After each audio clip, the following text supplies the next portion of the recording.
Hello, and welcome to Hillcrest Winter Edition of the Bremen District 228 News Show. I'm Obi. And I'm Jeremiah. Now let's see what's happening at Hillcrest. The Hillcrest Community Relations Committee presented a Daddy-Daughter Winter Ball this past month. We decided to ask Mr. Anderson, the head of the committee, how did he come up with the wonderful idea, and how does he think the young girls will benefit from this bonding dance? Here's what he had to say. The idea came from me. I saw it at another school, African American school, and they had a relatively large turnout. And I thought, gee, that would be a nice thing to do in our district, to try to bring members of the community, not just fathers, but members of the community into the school. We've tried, and I still think it's necessary for fathers to be engaged and work to build relationships with their children, not just their daughters, but with their children. In this particular case, females. I think that it will strengthen the way they feel about themselves and increase their social consciousness in terms of how females should be treated. The ball had great music, food, and plenty of fun. We hope to see a return to the dance next year. In other news, physical education teacher Amy Trench recently invited the Cook County Sheriff Department to raise the awareness of distracted and under-influential driving. Activities took place both in and outside of the school. Students outside drove golf carts and wore goggles that blurred the vision, while some students were even asked to text while they were driving the carts. Inside the school, students were running simulations on distracted driving. I'm sure this event has changed the way students view driving and will cause them to think twice about driving with distractions. Recently, art students traveled downtown to the Art Institute of Chicago to participate in an exhibit scavenger hunt, as well as survey the various scenic features in the city of Chicago. Students took photographs of Buckingham Fountain and Lake Michigan, while others sketched pictures. During the museum portion of the trip, art students took notes and photographs of the various art pieces. Advanced Placement Studio art students documented artists and artworks that are directly related to their current concentration practices. Senior ceramics and sculpting student Aaliyah Turner said, "We all were able to get a fresh view on art and see how artists express themselves in our society. It was a great experience." Now let's move on to what the integrated physics classes were up to this past fall. Back in October, the integrated physics teachers Jacob Mooney, Julie Kirk, Linda Griffin, and Tony Rappel decided to have their classes make homemade solar ovens using only aluminum foil, pizza boxes, plastic wrap, glue, and tape. On a bright sunny day, the students put their solar ovens to use and got to see how energy transfers from one station to the other. The students then used the sunlight energy to convert it into heat, using the ovens to melt chocolate and marshmallows, making themselves tasty treats while experimenting.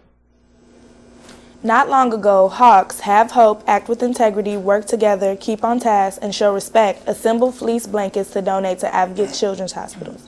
This was their second time doing this, and the fleece blankets were hand-delivered by the students to the Oncology Center, where children undergoing treatments can choose from the handmade blankets. The Hawks take great pride in this project. The project provides them the opportunity to help someone else empathize and see children fighting battles different than their own.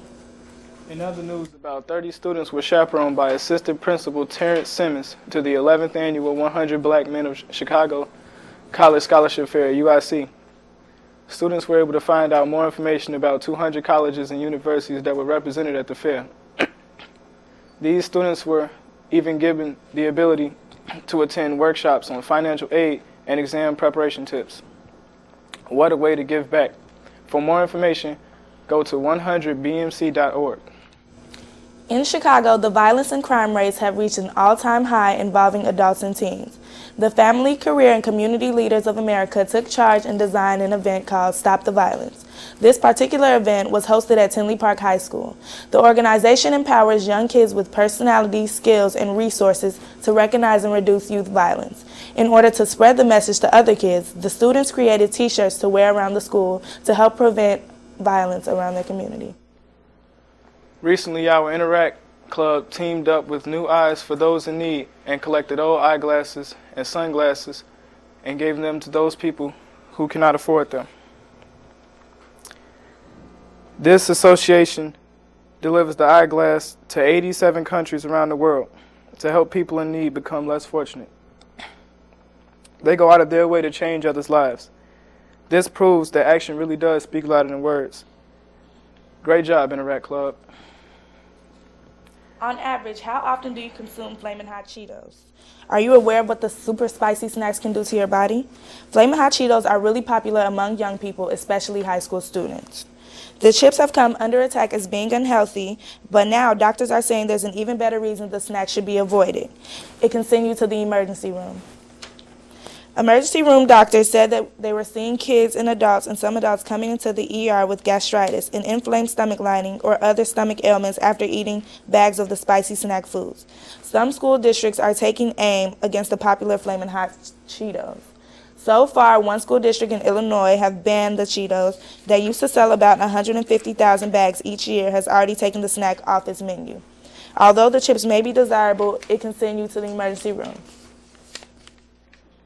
The boys bowling team recently competed at the Oak Lawn Community High School Invite. The Hawks were led on by varsity level junior bowler Xavier Muhammad, who took home a 10th place medal out of 90 plus competitors. Bowling coach Rob Fantozzi said he's very proud of this team. This is the first of what they hope is many accomplishments for the varsity team this year. Keep up the good work, Hawks. Well, that's all we have for this winter. Make sure you subscribe to our YouTube channel by searching Bremen District Television for more videos. And like us on Facebook.